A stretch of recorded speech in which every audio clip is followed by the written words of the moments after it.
तो जिस चीज़ की उम्मीद थी वो चीज़ आज हो गई, लेकिन इतनी जल्दी होगी ये ऐसा सोचा नहीं था। समोआ जो को हम लोग देख रहे हैं एनएक्सटी पर, जिस तरीके से वो कैरन क्रॉस के सामने आ जाते थे हमेशा। आज आपको पता है एनएक्सटी पर बड़ा मैच था, हमको Johnny Gargano versus Karrion Kross का मैच देखने को मिला एनएक्सटी चैंपियनशिप के लिए, जहां पर एक अच्छा खासा बहुत बढ़िया मैच आपको देखने को मिला। एनएक्सटी पे यूजुअली मैच अच्छे ही होते हैं, तो जब बड़ा मैच हो तो भाई उसके लिए तो ये और ज़्यादा एफर्ट्स लगाते हैं। लेकिन खैर रिजल्ट काफ़ी इसका एक्सपेक्टेड था कि क्या ही जीतेंगे जॉनी गार्गानो। कैरन क्रॉस यहाँ पर जीत गए, चैंपियनशिप को सक्सेसफुली उन्होंने डिफेंड कर लिया। एंड में जो पूरा सीक्वेंस बना था ना कैरन क्रॉस का, इधर पटकना उधर पटकना, वो भाई बहुत कमाल का लग रहा था और इस तरीके से उन्होंने जॉनी गार्गानो को खत्म कर दिया। लेकिन ये मेन हाईलाइट नहीं थी आज के एनएक्सटी के शो की। हाईलाइट ये थी कि मैच खत्म होने के बाद भी कैरन क्रॉस और समोआ जो आपस में ऐसे आमने सामने खड़े हो गए एक दूसरे के। समोआ जो कहते चलो ठीक है मैच हो गया अब मैं चलता हूं, लेकिन पीछे से कैरन क्रॉस ने समोआ जो को अपने होल्ड में फंसा लिया। उन्होंने उनको चोक कर दिया और समोआ जो को ऐसा बना दिया जैसे कि वो बाकी सुपरस्टार्स को बनाते हैं अपना कोकी नेकलेस लगा के, यानी कि एक तरीके से पास आउट हो चुके थे पूरे समोआ जो, वो बिल्कुल भी अपने होश में नहीं थे। और कैरन क्रॉस वहां पर करते हैं स्टैंड टॉल।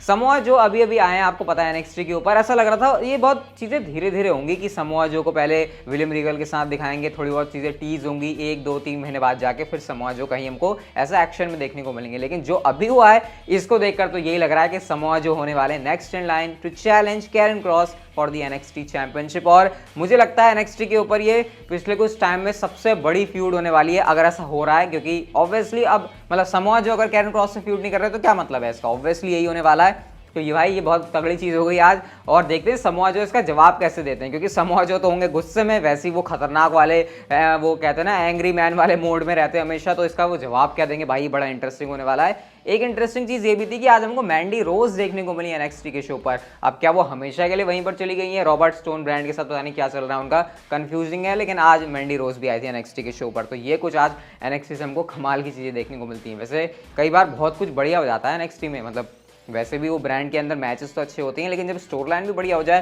तो फिर भाई बल्ले बल्ले है। अच्छा वैसे बल्ले बल्ले तो रॉ की व्यूअरशिप के साथ भी हो गई है, क्योंकि मैंने आपको बताया था लास्ट वीक जो रॉ की व्यूअरशिप है वो उनकी हिस्ट्री की सबसे कम व्यूअरशिप थी, क्योंकि वो थी 1.472 मिलियन व्यूअर्स। लेकिन इस हफ्ते ये बढ़ गई है और 10% के आसपास से बढ़ी है और रॉ को व्यूअरशिप मिली है 1.609 मिलियन व्यूअर्स। तो थंडरडोम के लास्ट एपिसोड में ये कुछ मंडे नाइट रॉ की व्यूअरशिप का हाल रहा।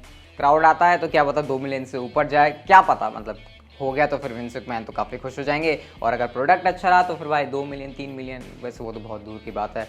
नेक्स्ट स्टोरी की बात करते हैं। तो मैंने आपको बताया नहीं था कि WWE का जो ड्राफ्ट है वो हमको अगस्त महीने के एंड में और सितंबर की शुरुआत में देखने को मिलेगा। इवन इसकी डेट्स भी आ गई थी, लेकिन अब नई अपडेट आई है और ये कि WWE ने उन डेट्स को जो है थोड़ा सा पीछे धकेल दिया और आपको ड्राफ्ट अब इतना जल्दी नहीं देखने को मिलेगा, बल्कि ये थोड़ा सा डिले में होगा। ये कह सकते हो आप उसी टाइम पर जैसे यूजुअली WWE अब कर रही है, अक्टूबर महीने के पहले वीक के अंदर, यानी कि शुरुआती 10 दिन के अंदर जो है आपको WWE का ड्राफ्ट देखने को मिलेगा। अब ये क्यों WWE ने डेट्स पीछे करी है, इसके पीछे का रीजन नहीं पता, लेकिन हो सकता है कुछ WWE ऐसी फ्यूड प्लान कर रही हो जिसके लिए उनको थोड़ा सा टाइम चाहिए होगा। तो ये अगर वो जल्दी से रश करके ड्राफ्ट कर देंगे तो हो सकता है सुपरस्टार से इधर उधर चले जाएं और फिर उनके बीच फ्यूड ना हो पाए। तो ये मुझे एक पॉसिबल रीजन लग रहा है, लेकिन ड्राफ्ट की डेट जो है थोड़ी सी पीछे जा चुकी है। हाँ अगर ये अच्छे के लिए है तो फिर कोई दिक्कत नहीं है, ड्राफ्ट 1 महीने बाद हो 1 महीने पहले हो, अगर शेकअप अच्छा है, रोस्टर अच्छे बन रहे हैं तो फिर दिक्कत वाली बात नहीं होनी चाहिए। नेक्स्ट अपडेट की तरफ चलते हैं।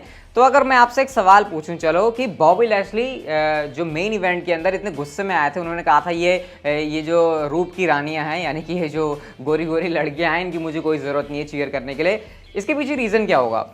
मैं सोचूंगा कि हाँ बॉबी लैशली को तगड़ा दिखाना है, ये उनका ये लौंडियाबाज वाला जो गिमिक है उसको हटाना है, बट एक्चुअल में रीज़न कुछ अलग है और इतना वियर्ड रीज़न है कि आप भी कहोगे अच्छा ऐसा भी हो सकता है। तो रीज़न ये है कि WWE ने वो जो लेडीज़ जो आती हैं बॉबी लैशली के साथ, वो बिल्कुल लोकल वाली थी। लोकल वाली मतलब आपको पता है अभी तक थंडरडोम से ही की जगह से सारा WWE का शोज हो रहा था, तो वो लोकल लेडीज़ थी, उनको लाने में WWE को आसानी थी, कोई दिक्कत वाली बात नहीं थी। लेकिन अगर अब WWE को इस चीज़ को कंटिन्यू करना है तो क्योंकि आपको पता है WWE के अब टूर होने वाले हैं, अलग अलग सिटीज़ में वो जाएंगे रॉ करने के लिए, तो ऐसे में इन सबको भी लेकर जाना पड़ेगा और ये WWE के लिए हो जाएगा हैक्टिक, इतना ज़्यादा स्मूथ नहीं रहेगा। तो इसलिए WWE ने कहा कि चलो भैया थंडरडोम हो गया, अब हम जो है अपना बोरिया बिस्तर इधर उधर लेकर जाएंगे, तो तुम्हें कौन ले जा रहा है। तो इस वजह से WWE ने बॉबी लैशली का ये वाला जो लड़कियों को साथ रहने वाला गिमिक है उसको ड्रॉप कर दिया। ये बहुत मतलब इस रीज़न की वजह से बॉबी लैशली में चेंज आ रहा है। ये बड़ी बड़ी अजीब चीज़ है कि ये चीज़ भी स्टोर लाइन को इम्पैक्ट कर रही है। वैसे सही है, इस चीज़ ने इम्पैक्ट भी किया तो अच्छा ही हुआ ना कि बॉबी लैशली थोड़े खतरनाक रूप में देखने को मिल रहे हैं। मेन इवेंट के अंदर पहली बार मुझे बॉबी लैशली सच में WWE चैंपियन वाले बॉबी लैशली लगे, क्योंकि जिस तरीके से उनके अंदर इंटेंसिटी थी, मजाक मजाक में ये शैंपेन पीना, ये सब तो भाई उनका बड़ा अजीब सा मुझे लग रहा था। तो ये इसके पीछे रीज़न है जो कि बहुत ही इंटरेस्टिंग है और वियर्ड भी है। इसके ऊपर आप कहना क्या चाहोगे, कि आपका रिएक्शन है कमेंट सेक्शन में आप लोग मुझे जरूर बताना। नेक्स्ट बात करते हैं सीएम पंक के बारे में। तो सीएम पंक के मोबाइल में WWE की एप्लीकेशन है, ये चीज़ ट्रेंड कर रही थी ट्विटर के ऊपर। अब हुआ क्या, सीएम पंक ऐसे अपने ट्विटर के ऊपर उन्होंने अपनी फ़ोन की स्क्रीन रिकॉर्डिंग डाली जहां पर वो ट्विटर के ऊपर कुछ दिखाना चाह रहे थे, लेकिन उससे पहले उनका वो जो ऐप ड्रॉर है ना वो दिख गया, जहां पर क्या क्या एप्लीकेशन उनके फ़ोन में, उनके आईफोन में इंस्टॉल्ड है वो दिख गई, जिसमें से WWE भी एक एप्लीकेशन थी जो कि टॉप पर थी। और आपको पता टॉप पे वैसे एप्लीकेशन होती है जो कि बंदा ज़्यादातर यूज़ करता है मोस्ट रिसेंट में। तो ये फैंस को बड़ा मतलब फैंस के लिए एक टॉकिंग पॉइंट बना कि सीएम पंक के फ़ोन में WWE की एप्लीकेशन है। इसका मतलब वो WWE की ऐसे न्यूज़ वगैरह WWE.com विजिट करते ही रहते हैं, या फिर हो सकता है WWE नेटवर्क भी वो चलाते हो। तो ये छोटी सी एक बात हुई थी ट्विटर के ऊपर जो मैंने आपके साथ शेयर करी। भाई ऐप क्यों रख रहे हो अपनी फ़ोन में, तुम खुद आ सकते हो WWE के अंदर, तो वो बेटर ऑप्शन नहीं है सीएम पंक के लिए। खैर ये तो बात सीएम पंक की जानेंगे। नेक्स्ट बात करते हैं पॉल हेमन के बारे में। तो पॉल हेमन से एक सीधा सवाल पूछा गया जो कि आपके दिमाग में भी ज़रूर होगा कि भाई तुम एक बात बताओ, अगर ब्रॉक लेसनर और रोमन रेंस हैं तो तुम किसके लिए ज़्यादा, किसकी साइड तुम थोड़े से ज़्यादा हो। ऐसा कुछ तोड़ मोड़ के सवाल पॉल हेमन से पूछने की कोशिश की गई कि भाई कुछ तो वो बाहर निकालें कि आखिर वो किसके थोड़े से साइड झुकना चाहेंगे। लेकिन पॉल हेमन तो भाई उससे भी शातिर दिमाग के हैं। उन्होंने यहाँ पर कहा कि ये हाइपोथेटिकल क्वेश्चन है, ऐसा उन्होंने क्वेश्चन कहा कि ये तो तुम्हारे सिर्फ बनाया हुआ क्वेश्चन है। वो यहाँ पर बात को बिल्कुल घुमा कर ले गए। उन्होंने कहा देखो ब्रॉक लेसनर के बारे में बात करूँ तो ब्रॉक लेसनर जो वही डायलॉग जो उनका है, ब्रॉक लेसनर वही करता है जो वो करना चाहता है। अगर वो चाहे तो फुटबॉल में जाके रोनाल्डो के साथ, रोनाल्डो से बेटर हो सकता है, अगर वो रग्बी में जाए तो इससे बेटर हो सकता है, ये सब उन्होंने कहा। बट कुल मिला के पॉल हेमन का कहने का मतलब ये था कि उनको नहीं लगता कि अगर पॉल हेमन अगर ब्रॉक लेसनर और रोमन रेंस के बीच एक मिडिल मैन है तो इससे कोई भी दिक्कत होने वाली है। यानी पॉल हेमन ये बताना चाह रहे हैं कि नहीं, अगर दोनों बंदे साथ में भी है, मैं दोनों के बीच में भी हूं, तो फिर ऐसे में यहाँ पर कोई दिक्कत नहीं होने वाली। भाई साहब तुम बड़े स्मार्ट बंदे निकले, क्योंकि हम सभी को पता है कि ऐसा तो पॉसिबल है ही नहीं कि पॉल हेमन बीच में हो और रोमन रेंस और ब्रॉक लेसनर एक साथ खुश हैं कि हाँ भैया ठीक है, क्योंकि ये आपको पता है पास्ट में कैसे तगड़े वाले राइवल रह चुके हैं। और रोमन रेंस पुरानी भड़ास तो निकाल नहीं पाए थे ब्रॉक लेसनर से, क्योंकि उस टाइम पर रोमन रेंस अभी के रोमन रेंस से तो मतलब अंतर है ना बहुत ज़्यादा। अब तक रोमन रेंस बहुत तगड़े हैं, तो शायद उनके दिमाग में वो बदला तो ज़रूर होगा जो कि वो लेना ज़रूर चाहेंगे। लेकिन पॉल हेमन ने बातों को ऐसे घुमा फिरा के करने की कोशिश करी है। बट भाई तुमसे स्मार्ट हम हैं, भले ही तुम स्मार्ट ज़रूर हो या फिर कहीं हम ज़्यादा तो नहीं सोच रहे, लेकिन ये था पॉल हेमन का कहना जब उनसे पूछा गया कि ब्रॉक लेसनर या फिर रोमन रेंस में से क्या है तुम्हारा, किसके लिए तुम ज़्यादा वफादार हो। नेक्स्ट स्टोरी की बात करते हैं। तो बेकी लिंच की एक फोटो रिसेंटली वायरल हो रही है सोशल मीडिया के ऊपर, जो कि आप लोग इस समय आपकी स्क्रीन के ऊपर देख सकते हो।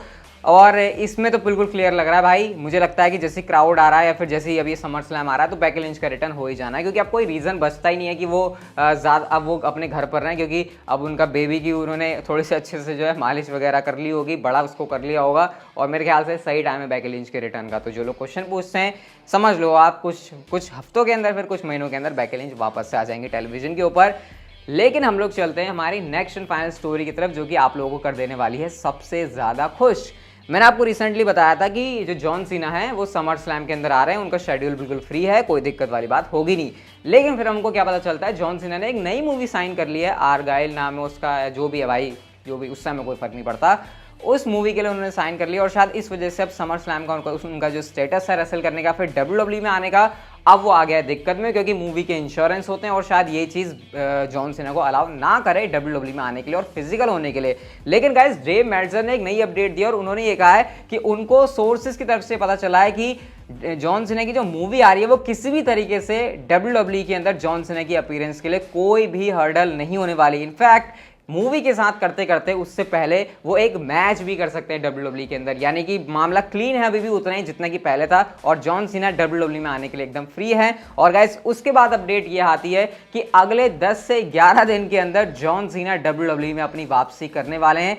और जो डेट सामने आई है वो है 23 तारीख की, जो कि होगा मनी इन द बैंक के बाद का स्मैकडाउन का एपिसोड। मतलब ये तो 23 तारीख एक डेडलाइन बताई गई है, जो लेटेस्ट रिपोर्ट आई है कि 23 तारीख तक तो जॉन सीना आ ही जाएंगे या फिर हो सकता है उससे पहले भी आ जाएं। ये बड़ी खुशी की बात है जॉन सीना के फैंस के लिए। और इस बार आप कह सकते हो कि वाली जो रिपोर्ट है वो थोड़ी सी ज्यादा पुख्ता है, क्योंकि जब हमको रिसेंट डेट्स के रिटर्न के बारे में रूमर्स पता चलते हैं तो वो ज्यादातर एक्यूरेट होते हैं। तो फिर आप इस तरीके से एक्सपेक्ट कर सकते हो कि या तो 23 तारीख या उससे पहले ही आपको जॉन सीना देखने को मिल जाएंगे। अब फिंगर्स क्रॉस रखो भाई, कोई दूसरी ऐसी बात ना हो जाए जिससे हम कहें नहीं यार अब जॉन सीना नहीं आ रहे। तो जो सारी बातें जॉन सीना के रिटर्न के रिगार्डिंग वो पॉजिटिव है। तो अगर आपको इस वीडियो से मजा आया देख के जॉन सीना के बारे में, तो भाई इस वीडियो को लाइक कर दो, चैनल को सब्सक्राइब करके नोटिफिकेशन बेल को ऑन कर दो, and see you guys in my next video.